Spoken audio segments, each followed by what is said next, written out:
Hey, everybody. Welcome into another episode of the Can We Please Talk podcast. I am Mike Leon. And I'm Nick Severi. That's the sound of the police. That's the sound of the beast. On the program today, in the words of the great KRS-One, like you just heard, that's the sound of the police. Last week, if you've been living under a rock, I can't believe you wouldn't know about this already, but FBI agents executed a search warrant of former President Donald Trump's home, a Mar-a-Lago club here in Palm Beach, where I live about an hour away from. Nick, I was up there protesting. I'm joking. Nick and I will fill you in on how we got here, the latest on the unsealing of the warrant by a federal judge at the request of the Attorney General's office, the media coverage of all this last week from the different outlets, and what we expect to come next. And joining us to discuss this unprecedented action and moment in our nation's history, who better, Nick, than to tell us why it's a no-no to keep state documents or intelligence, is former CIA officer, former State Department spokesperson, and former advisor to Secretary Kerry, Fox News contributor Marie Harf. She's back on the program with us. Hi, Marie. How are you doing?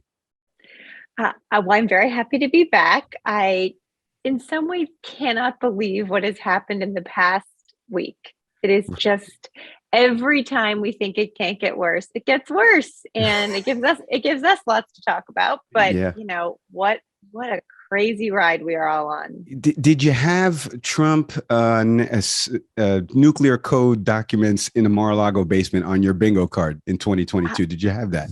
You know, I did not.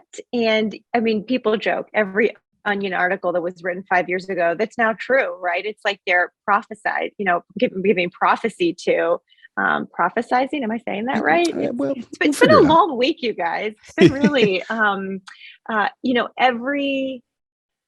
we all knew that he didn't respect the rules. He's never respected rules or laws or morals or ethics or any of that. But it's like, how much worse can it get, right? At first, when it came out, everyone said, well, maybe he just took a few lightly classified things. Oh, no, it's actually the nuclear things. Well, okay. No, it gets worse every day. And every time you think it won't, it does. Marie, let's get your expert opinion on this, because before we get to Nick, when you heard of everything that happened last week, you just said how it was a crazy week, but give me some of your takeaways as somebody who has had a government clearance in this country that is on this panel. What were some of your initial takeaways when everything started to trickle out information-wise? Yeah, I mean, anyone who has had a clearance knows that the rules are very clear about what you can and cannot take home, take out of a government building. The rules are very clear for us average people. The president is different, right? That is true. The president has original declassification authority. He or she can declassify documents, but there's a process that goes through. It usually involves asking the intelligence community if there would be harm if these are declassified. Think about when we talked on one of the shows before Russia's invasion, and I talked about how the intelligence community had declassified so much of their intelligence on Russia for a public good, right? To put it out into the public. There was a good reason to do that. There is no way Donald Trump went through that process, right? So he can declassify things. He cannot say, everything that I take out of here, I declassify. Everything that crosses my desk, I'm saying is declassified. It is irresponsible. It is dangerous. And it is harmful to our national security. And to hear some of these Republicans who support him saying things like, well, let's see what it is. Maybe it's like not that bad top secret information. Like, we don't just go around stamping top secret on anything, right? It's sources, it's methods, it's how we get information. And I said today, I was on Fox News Sunday this week, and I said, this isn't an aberration, right? He gave classified information about an ISIS source to the Russians in the Oval Office. He tweeted out classified information from the intelligence community. He told the intelligence community he didn't trust them. He believed Russia instead of them. So it's not like he's this upstanding, law-abiding citizen who, oopsie, took some boxes with him to Mar-a-Lago. He has always flouted the rules, including with classification. And it is clear to me after this week that it's even worse than we thought. And to put all these documents in his private home where people come in and out, club members, someone tried to, spy at Mar-a-Lago. That happened, right? It is just, I don't even have the words for it. It is irresponsible. At best, it is completely irresponsible and reckless. At worst, why did he have them and what was he doing with them? I don't want to go down that road too far because we don't know any facts, but the best case scenario here is a really, really bad one. Yeah, to Marie's point, I mean, the first thing that comes to mind here for me is, that in response to the, the different comments that you were playing, Mike, a moment ago, this is basically like that Rick Astley song, right? Like, we know the game and we're going to play it. Like, there's nothing you played was at all shocking. Maria, just a question to you. In isolation, let's take you, former CIA, former working in the Intelligence Bureau. What could you be able to leave your office with at bare minimum that would have not had you pulled aside by security with a lot of questions and probably staying overnight with a heated lamp and a desk? I mean, literally nothing. Not even a paperweight. Well, I mean, yeah. I'm being facetious a little bit, but like the point is, CIA paperweight at my house. But no, I mean, when I wasn't, before I was a spokesperson, when I was an analyst, you could take nothing home. And, that means you work crazy hours, right? That also means on a Saturday, you can't work from home. If you have to work, you go into the office, but you literally can take nothing of your work home. And it's not just because we like to make things secret. It's because there are reasons we do it. And it protects people overseas who help us. It protects programs that give us information that keeps Americans safe. I mean, I literally could take nothing home. Right. I remember once I accidentally took home like some random piece of paper that had like sort of nothing on it. I had to drive back into work. I had to report it. I got some sort of warning. Right. I mean, we take it very seriously. And it's so disturbing that the president of the United States, when he was president, didn't. Just to go to classification for a minute. Two things that I noticed. One is there were 3 levels of classification for the documents that were provided. Mike, I think, mentioned a TSCI, and then there was what's considered classified. Marie, could you first take us through those 3 levels? Like, why are they important to organize it in that way? Yeah. So, the lowest level of classification is confidential, and then there's secret, and then there's top secret. And then above top secret is SCI. And that basically means you have to be read into a specific compartment to have access to that. There's actually another level on top of that. It's a code word. It's the very, it's top secret of the top secret. A very, very small number of people have access to. We don't know, some of those documents may be that as well. In some of those cases, the code words are even classified, right? But TSSCI in standard classification terms is the highest classification that generally exists.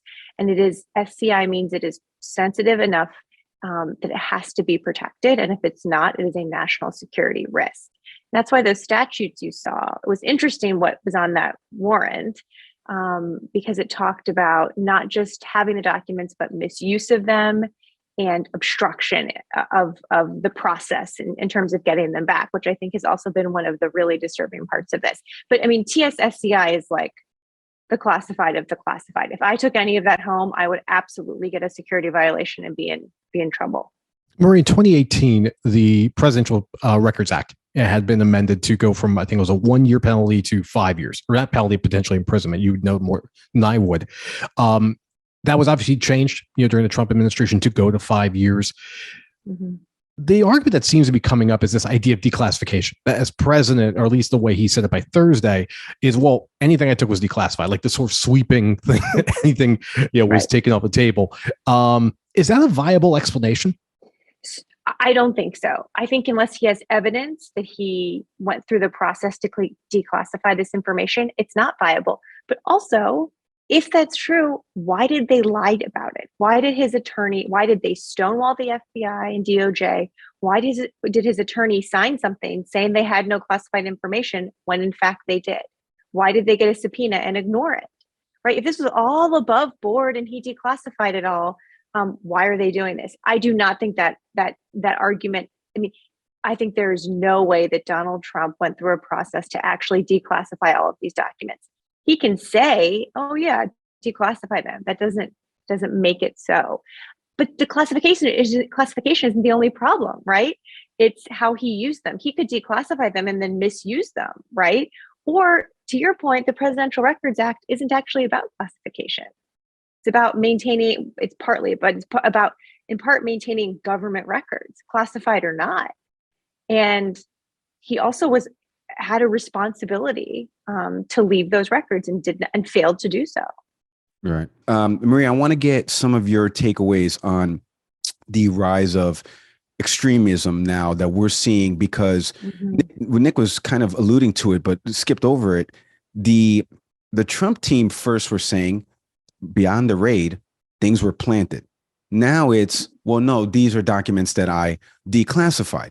Either way, on Truth Social, we have seen a bunch of different messages, not only from the former president, but in chats. In I live on Truth Social all the time. Everybody knows that. But now we're seeing people actually committing acts of violence. We saw what happened with the FBI field office in Cincinnati.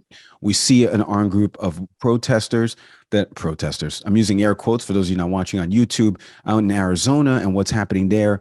What do you make now, former official, put back on your CIA analyst, State Department spokesperson hat? What would be playing out for you guys right now, seeing this rise of threats that are happening across the country? Yeah, I mean, when I was at the agency, I started in 2006. So we were still very focused on what we thought the biggest threat to Americans was at that time, which was Al-Qaeda and terrorists coming from overseas. And sitting here today, by far, the biggest threat that we have as Americans is homegrown terrorists, radicalized on Truth Social, radicalized by the former president and his supporters, many of whom are running for office across the country today, which is really scary, and who are increasingly turning to political violence here in our own country. And that is an incredibly sobering, I don't have the words to express how concerning that is and how scary that is, because the threat is here. It is here. It is coming from inside the house. And I don't think the DOJ or the FBI actually have their hands around how to combat that. I think social media companies have no idea how to combat it, especially when they go to places like Truth Social, right? And just bypass Twitter or Facebook. And I think that there are a lot of people on the right fanning the flames of something incredibly dangerous. I think January 6th was absolutely predictable. I think this attack on the FBI was predictable. And I think that more violence is going to come. And I don't know how when you have one political party who not only takes no responsibility, but fans the flames of it every chance they get. I do not know how you combat that. I just don't. And I think it's really scary.